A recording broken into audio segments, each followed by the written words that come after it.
Have you ever had that experience? A voice you really trust, maybe from a show you listen to all the time, something comforting and familiar. And it's just always there, part of your routine, like family almost. Mm-hmm. But then, maybe slowly, maybe almost, so you don't notice it first, that voice starts to feel different. The tone shifts, maybe. Exactly. The message lands differently. And suddenly you're sort of left wondering, wait, what happened here? What changed in this relationship I thought I had? Well, that kind of feeling, that really personal journey, is what we're exploring today. We're doing a deep dive into this really powerful piece from a longtime listener, someone who feels that a major public media institution, NPR specifically, has just fundamentally changed its tone, its purpose, everything. Yeah, the source we're digging into is an essay called Goodbye to the Voice in My Kitchen, How NPR and Public Media Lost Me. And it really reads like, well, the author calls it a eulogy for a media outlet that was, for him, deeply trusted, a real companion. So our goal today is to unpack this specific story, this heartfelt perspective. We want to understand the shifts the author perceives. And maybe think a little about what these kinds of perceptions mean for all of us and our own relationships with the media we consume. Okay, so let's start at the beginning. Let's unpack this. To really get the weight of this, you have to understand where the author's coming from. This connection with NPR, it wasn't casual. It goes way back. He was born in 1970, which is basically right when NPR was starting up, becoming this, defining voice. He talks about growing up in Hawaii, hearing NPR's warm tones wafting through our home. And he has these really specific memories. Garrison Keillor's Lake Wobegon, Click and Clack talking about cars. Car talk. Yeah. Right. And even like holiday science specials, Christmas, Passover, Easter, Ramadan. He mentions all of them. And he makes this point. He says, this wasn't politics. It was affection. It was a cultural education steeped in a kind of secular liberal humanism. Elite, yes, but benevolent. It was NPR, and it raised me. That's a pretty strong statement. It really is. I mean, that depth, that kind of ritualistic connection, it shows how media can be more than just news, right? It becomes part of your life, your identity. He calls himself an NPR lifer, even a WAMU 88.5 hag, which is the DC station. Yeah. He says he literally scheduled his day around Morning Edition, Kojo Nnamdi, and Diane Rehm. So yeah, definitely not just background noise. It was integral. And it stayed with him through college, different apartments. He even took it overseas, lived in Berlin for a while, he says, and would tune into NPR Berlin there. Wow. But even then, WAMU back in D.C., that was still the voice in my kitchen, in my car, in my shower. It's quite a picture of loyalty. Makes you think about your own media habits, doesn't it? Those constants. Yeah. For me, I remember certain late-night radio hosts growing up, just always on. What about you? Any media presence that's been that consistent? Oh, absolutely. Yeah, for me, it was probably certain local radio guys during my commute, felt like they were talking right to me day after day. It's a good question for you listening too. What's been that consistent media companion in your life? Because that deep connection, that history, is exactly why the shift he describes feels so significant to him. He puts it very bluntly, and then slowly, and then all at once, it wasn't. That's stark. It is. And then he draws this contrast, the NPR he remembers versus what he feels it is now. So the old NPR, as he calls it, he describes it as literate, calm, inquisitive. Okay, liberal, yes, but with warmth and restraint. Right. He uses this great phrase, elitist in tone, but in that kind aunt with a sherry glass way. Huh. I can picture that. Yeah. And he felt like back then, they weren't trying to radicalize me. They were trying to orient me, teach me, show him what serious, open-hearted discussion sounded like. He talks about there being space for self-doubt, space for disagreement. This NPR had curiosity, it had affection, it had storytelling, faith in listeners, even in people it disagreed with. Okay, so that's the before and the after. His perception of the new NPR. The very different picture. Yeah, sounds like it. He says, now it's grievance, it's rigidity, it's constant moral panic. Whoa, heavy words. Yeah. NPR stopped modeling virtue and started enforcing dogma. He feels what was lightly worn elitism has hardened into activist certainty. And maybe the core of it is this. It's no longer a place to hear from others. It's a place to be told what to think. If you step back and look at the bigger picture here, this isn't just one person's feeling, is it? He's describing what he sees as a transformation of an institution's whole identity, its relationship with its audience. And that really raises a tough question. How does any media outlet, especially one with a public mission, balance its own values with how it's perceived, its role in public discourse? It's a critical question. And the author's experience offers, well, one potential answer, right? He seems to suggest that when an institution shifts from, say, orientation to enforcement, it risks pushing away even its most devoted followers, that disconnect. Between intent and perception. Exactly. Yeah. Which leads us to a really interesting part of his argument, this theory he has. He lays out this idea, this theory about what happened after 2016. He thinks NPR and maybe a lot of similar media made this huge bet. Yeah, high-stakes gamble. He says they basically thought Trump was a mistake, right? And that if they could just yell loud enough, report hard enough, emote vigorously enough, shame relentlessly enough, he would be swept away in 2020 and never heard from again. Okay.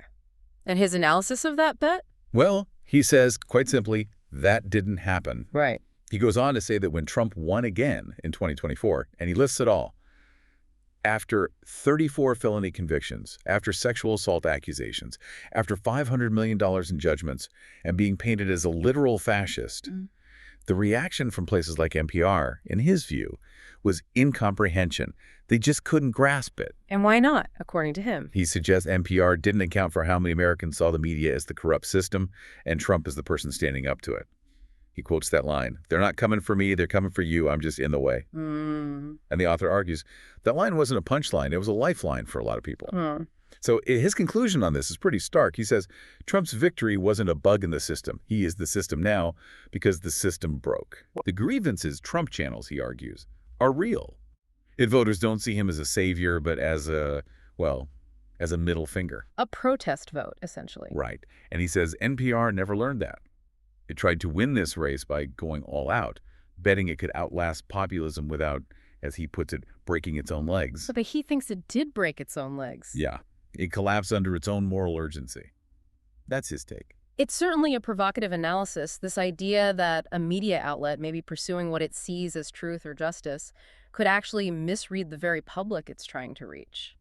Or alienate parts of it. It's a powerful thought about the potential pitfalls when media is perceived as taking sides too strongly. And he builds on that, this idea of alienation, of misreading the room, so to speak. Yeah. He believes today's NPR, in his view, isn't broadcasting to America. It's broadcasting about America to a curated subset of America. Talking to the choir, essentially. That's the feeling he gets.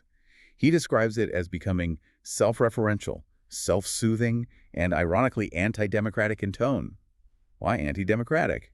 Because, he says, it no longer believes in persuasion, only in purity. And he points to specific examples, shows he used to love. Like which ones?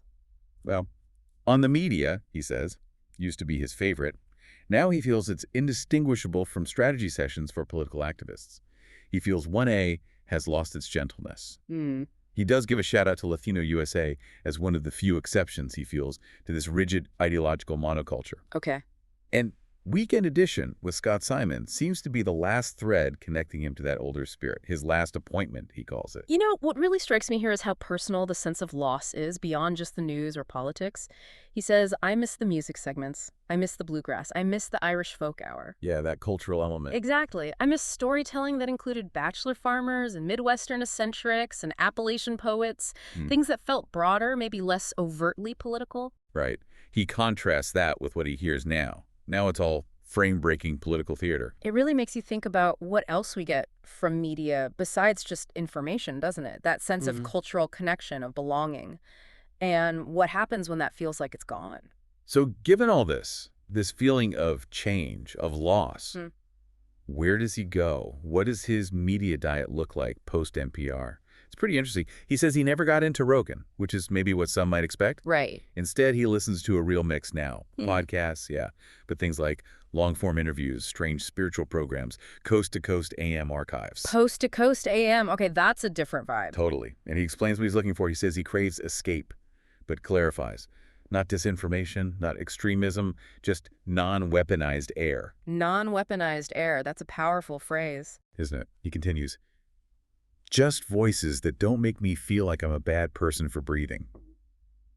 And this search, this desire for something different in tone, led him to a really surprising place for his morning routine.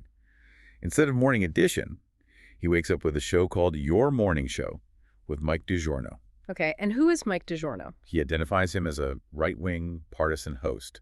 But here's the twist. He finds him warm, he's funny, he's human, he laughs, he doesn't scold.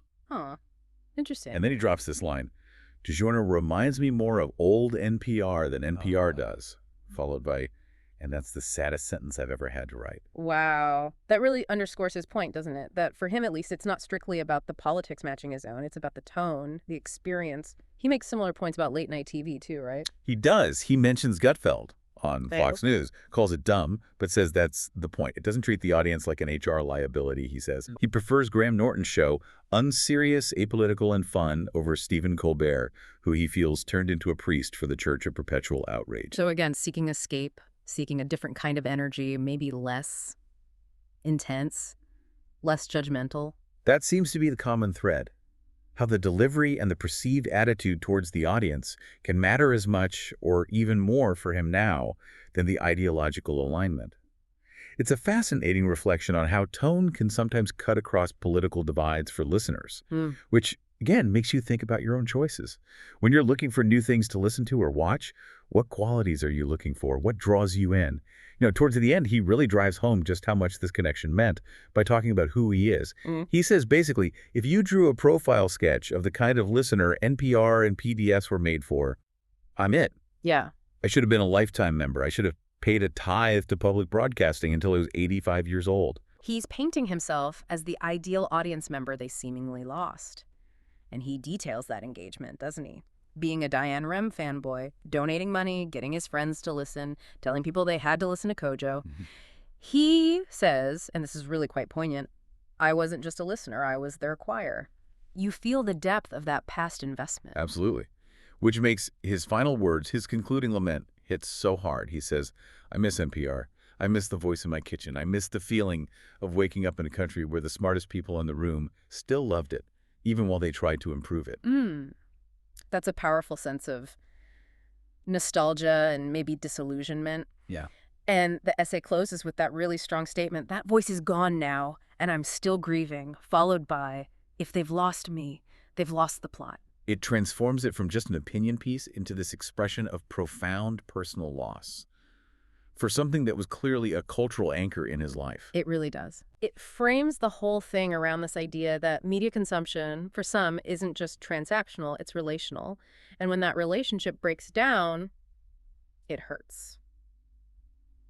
So, yeah.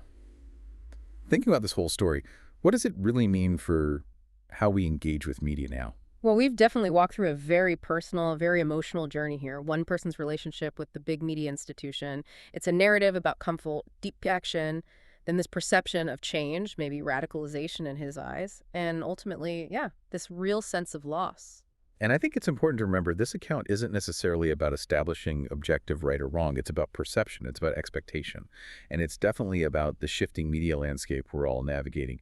It really pushes us to think about how media outlets, whatever their actual intent might be, are ultimately received by their audience.